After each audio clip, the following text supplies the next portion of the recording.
नमस्कार, स्वागत है सभी का अध्ययन वाले चैनल पे। दोस्तों, आज के लेक्चर में हम पढ़ने वाले हैं सामान्य हिंदी के महत्वपूर्ण क्वेश्चन आंसर जो कि विभिन्न परीक्षा में आए हुए हैं। बहुत ही महत्वपूर्ण क्वेश्चन आंसर आपके लिए कलेक्ट करके लाया हूँ। आज का मोटिवेशनल कोट है, लहरों से डरने वाले की नाव पार नहीं होती और कोशिश करने वालों की कभी हार नहीं होती। दोस्तों, आज का लेक्चर बिना स्किप किए लास्ट तक जरूर देखें। उम्मीद करता हूँ आज के लेक्चर आपकी परीक्षा में सहायक सिद्ध होगा।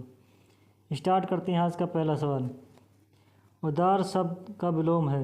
उदार शब्द का विलोम उदय, कृपण, अनुगूढ़, अंगूठा और यह है उन्मूलन। उदार शब्द का जो विलोम है वो है कौन सा? कृपण। उदार का विलोम कृपण है या कृपण। उदार का विलोम कृपण। प्रभु शब्द का विलोम है स्तुति, विनीत, विरक्त या प्रलय। प्रभु शब्द का जो विलोम है वो है क्या? विनीत। क्या है? विनीत। मार मार कर हकीम बनाना लोकोक्ति का अर्थ क्या है? जबरदस्ती आगे बढ़ाना, चुप हो जाना, अशांति फैलाना, रंग उड़ जाना या इनमें से कोई नहीं। मार मार कर हकीम बनाना, इसका सही आंसर हो जाएगा श्लोकता ये हो जाएगा जबरदस्ती आगे बढ़ाना। जबरदस्ती आगे बढ़ाना। प्रचंड का पर्यायवाची शब्द है प्रचंड का वक्र या उग्र या खड़ग या निष्कर्ष या इनमें से कोई नहीं। सही आंसर है उग्र। Question number 5। आलोचना करने वालों के लिए एक शब्द क्या है? आलोचना करने वाले के लिए क्या कहते हैं? अभिव्यक्त या रूपक, आलोचक, शाकाहारी या इनमें से कोई नहीं। आलोचना करने वाला कहलाता है क्या? ये कहलाता है आलोचक। क्या कहलाता है? ये कहलाता है आलोचक। आलोचक कहलाता है। और जिसकी समानता ना प्रकट की जा सके के लिए एक शब्द क्या है? अनुपम, अनुभूत या भास या वार, इनमें से कोई नहीं। इसकी समानता ना प्रकट की जा सके वह है अनुपम, जिसकी उपमा ना दी जा सके, जो कि अकेला ही है। Question number 7। प्रवेश शब्द का विलोम है सार्थक, विकास, प्रौढ़, दुर्बल, इनमें से कोई नहीं। प्रवेश शब्द का जो विलोम है वो है कौन सा? यह है निकास। प्रवेश का विलोम मैंने उल्टा पूछा, यह है निकास। क्या? निकास। परतंत्र शब्द का विलोम है स्वतंत्र, अंधकार, पक्ष, सौम्य या इनमें से कोई नहीं। परतंत्र का विलोम शब्द यह है स्वतंत्र या स्वतंत्र। चमक का पर्यायवाची शब्द है गात, दिवस, दीप्ति, वंचित, इनमें से कोई नहीं। चमक का पर्यायवाची शब्द है कौन सा? दीप्ति। कौन सा? दीप्ति। Question number 10। साहित्यिक रचना के लिए डैश भाषा लोक भाषा का कार्य करते हुए भी उससे भिन्न होती है। एक स्थान में बनना है, क्या व्याकुल होगा या धरोहर या दूषित प्रयुक्त या इनमें से कोई नहीं। साहित्य रचना के लिए इसका सही आंसर होगा साहित्य रचना के लिए भाषा लोको भाषा का कार्य करते हुए भी उससे स्वतंत्र होती है। कैसे? क्या हो जाएगा?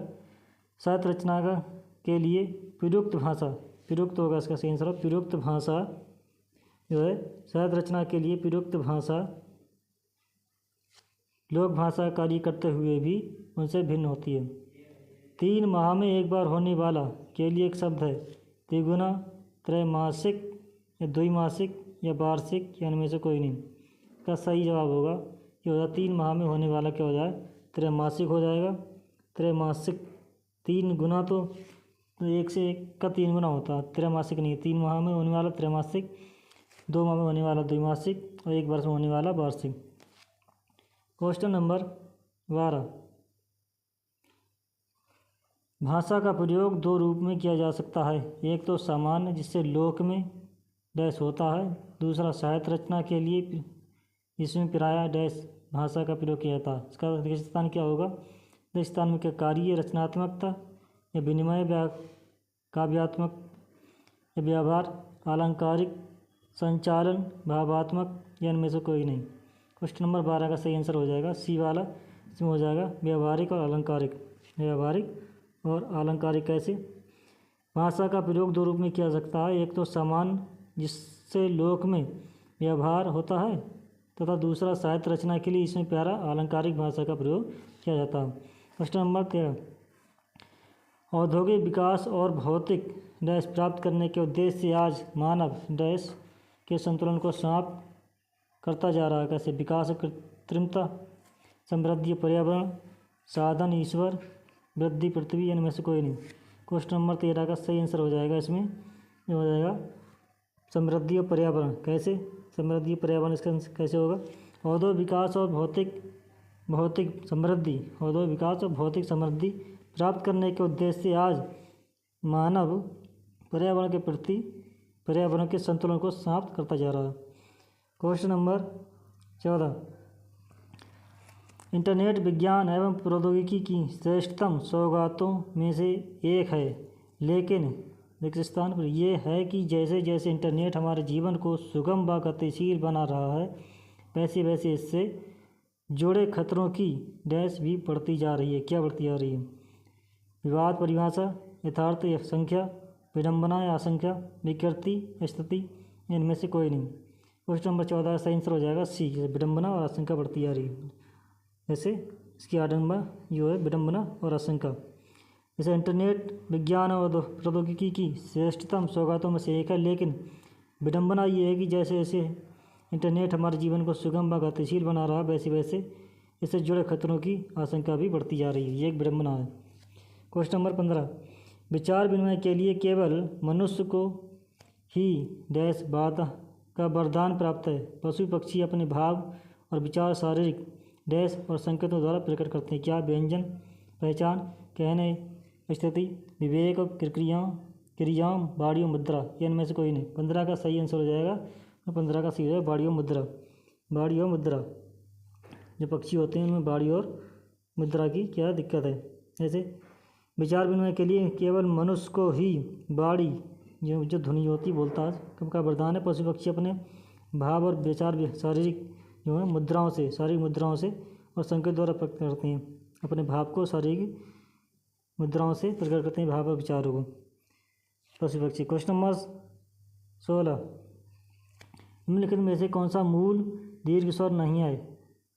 आ, ई, उ या ओ।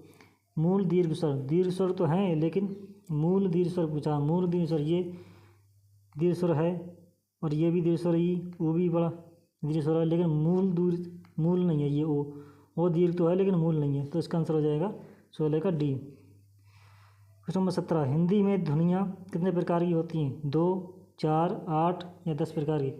हिंदी में ध्वनियाँ जो होती हैं केवल 2 प्रकार की होती हैं, केवल 2 प्रकार की होती हैं। मात्रा के आधार पर स्वर कितने प्रकार के होते हैं? 2, 3, 7 या 9? मात्रा के आधार पर जो स्वर होते हैं वो होते हैं केवल 3 प्रकार के। मात्रा अल्प स्वर, दीर्घ स्वर और प्लुत स्वर। प्लुत स्वर जो होते हैं 3 मात्रा के वाले होते हैं। क्वेश्चन नंबर 19, एक से अधिक वर्णों से मेल से क्या बनते हैं? अक्षर क्या कहते हैं? एक से अधिक वर्णों के मेल को क्या कहते हैं? अक्षर, स्वर, व्यंजन या अनुस्वार? क्वेश्चन नंबर 19 का सही आंसर हो जाएगा, ये हो जाएगा सी। कैसे? सी व्यंजन कैसे है? एक से अधिक वर्णों के मेल को क्या कहते हैं? एक से अधिक वर्णों के मेल, वर्ण मतलब जो स्वरों की सहायता से बोले जाते हैं होते व्यंजन है, लेकिन बिना स्वर की सहायता से नहीं बोले जाते हैं, तो उनमें एक से अधिक वर्ण हो जाता है, इसलिए ये व्यंजन कहलाते हैं। क्वेश्चन नंबर 20, ई, छोटी, बड़ी, चा, छा, जा, झा आदि का उच्चारण स्थान किस स्थान से होता है? ये कंठ से, मूर्धन्य से, तालब्य से, ओष्ठ से? क्वेश्चन नंबर 20 का सही आंसर है सी, तालब्य से। इससे तालब्य से, इचुसा नाम तालब्य। जिनका उच्चारण स्वतंत्र से होता है, इनका उच्चारण स्वतंत्रता से होता है और जो व्यंजन के उच्चारण में सहायक होते हैं उसे क्या कहते हैं? व्यंजन के उच्चारण में सहायक होते हैं, क्या संज्ञा, स्वर, व्यंजन या विसर्ग? ये कहलाएंगे क्या? ये कहलाएंगे स्वर। स्वर कहलाएंगे स्वतंत्र उच्चारण हो और व्यंजन के उच्चारण में सहायक हो। क्वेश्चन नंबर 22, निम्नलिखित में से कौन सा एक दीर्घ स्वर है? दीर्घ स्वर नहीं है। छोटी, बड़ी, ए, ऐ। दीर्घ स्वर नहीं है, दीर्घ स्वर नहीं है। दीर्घ स्वर जो नहीं है वो बताना है। दीर्घ स्वर इसमें ए तो है, ए भी है और ये ए भी है, और दीर्घ स्वर नहीं है। कौन सी नहीं? छोटी ई, option number A. Question number 23, निम्नलिखित में से अंतःस्थ व्यंजन कौन सा है? अंतःस्थ व्यंजन कौन सा है?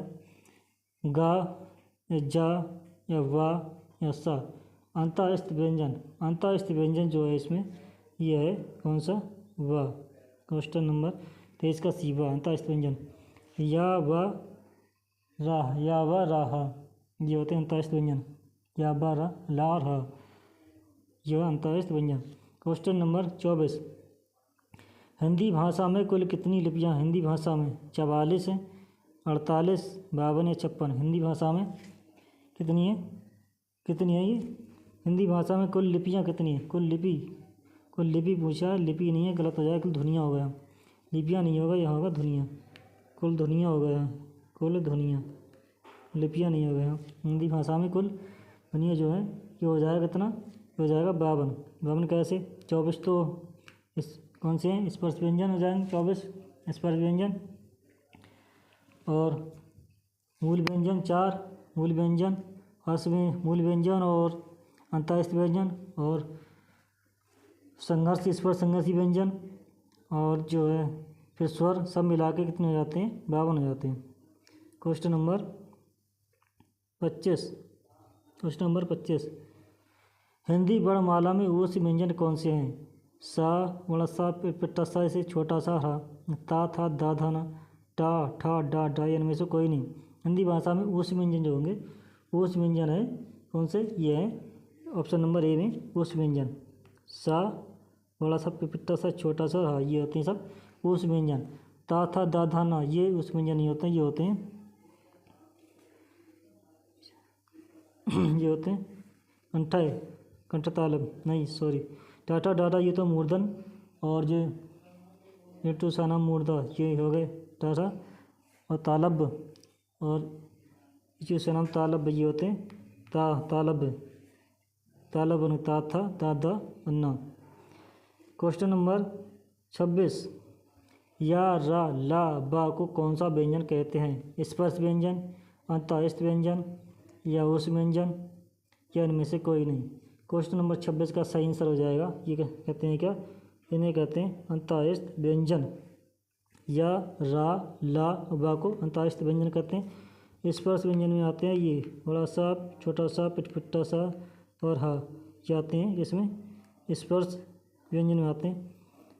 स्पर्श व्यंजन में आता है, ये उस व्यंजन आते हैं, सॉरी, ये आते हैं उस व्यंजन में, आते हैं इसमें, आते हैं उस व्यंजन में, उस व्यंजन में आते हैं ये सा हाँ। स्पर्श व्यंजन में 25 आते हैं। स्पर्श व्यंजन का से लेके माँ तक, का से लेके माँ तक जितने होते हैं ये होते हैं स्पर्श व्यंजन।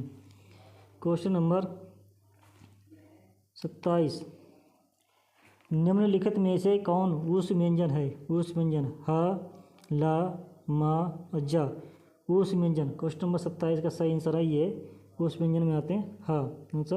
हा, या हा, बड़ा सा, पिट्टा सा और छोटा सा, हा जी आएंगे उस व्यंजन में। और ला आ जाएगा पार्श्व व्यंजन, पार्श्व व्यंजन जो होता है उसमें आ जाएगा। और माँ जो उपपद मानिया जो जाएगा ओष्ट में आ जाएगा। और चूसनम तालु में ये आ जाएगा, चा वर्ग जो आ जाएगा, क्या आ जाएगा इसमें? ताल वर्ग में, ता वर्ग में। क्वेश्चन नंबर 28, जब एक ही ध्वनि का द्वित्व हो जाए तो क्या कहलाता है? संयुक्त ध्वनियाँ, संयुक्त ध्वनियाँ, या युग्मक ध्वनियाँ, या संपृक्त ध्वनियाँ, या पारस्परिक ध्वनियाँ। एक ही ध्वनियाँ द्वित्व हो जाए तो ये कहलाती है क्या? ये कहलाती है युग्मक ध्वनियाँ, युग्मक ध्वनियाँ कहलाती है, ये कहलाती है युग्मक ध्वनियाँ कहलाती है। क्वेश्चन नंबर 29, अनुस्वार किसका कार्य करता है? विसर्ग, चंद्र बिंदु का, या पंचम बिंदु का, या स्वर का? अनुस्वार जो कार्य करता है ये करता है किसका? ये करता है पंचम बिंदु का, पंचम बिंदु का काम करता है अनुस्वार। जैसे ये आड़ा होता है, ये आड़ा, कौन, जैसे ये अनुस्वार, ये अड़ा हुआ, ये वाला अड़ा हुआ, ये पंचम जो होते हैं, पंचम अक्षर जो होते हैं ये अनुस्वार का काम करते हैं, अनुस्वार का काम करते। विसर्ग का नहीं करते हैं। विसर्ग में कौन सा आता है? विसर्ग में आता ये आहा आता विसर्ग में, और स्वर में तो स्वर आता ही है। क्वेश्चन नंबर 30, ए बड़ क्या कहलाती है? ए बड़ नासिक या मूर्धन्य, ओष्ठच या कंठ तालव्य? ए बड़ कहलाती हैं क्या? ये कहलाते हैं ये कंठ तालव्य, कंठ और तालु दोनों से बोले जाने वाले कंठ तालव्य कहलाते हैं। कौन से कहलाते हैं? क्वेश्चन नंबर 30 का डी, क्या हो जाए? डी, कंठ तालव्य कहलाते हैं। दोस्तों उम्मीद करता हूँ इसका क्लास सबको पसंद आया होगा। पसंद आया तो लाइक और शेयर ज़रूर करें, और चैनल पहली बार आए हैं तो चैनल को ज़रूर सब्सक्राइब करें, और एक बढ़िया सा कमेंट्स ज़रूर करें। आपका कमेंट्स हमारे लिए ऊर्जावान बनता है और ऐसी क्लास आपके लिए और लाने के लिए प्रेरित करता है। थैंक यू, धन्यवाद, बेस्ट ऑफ लक।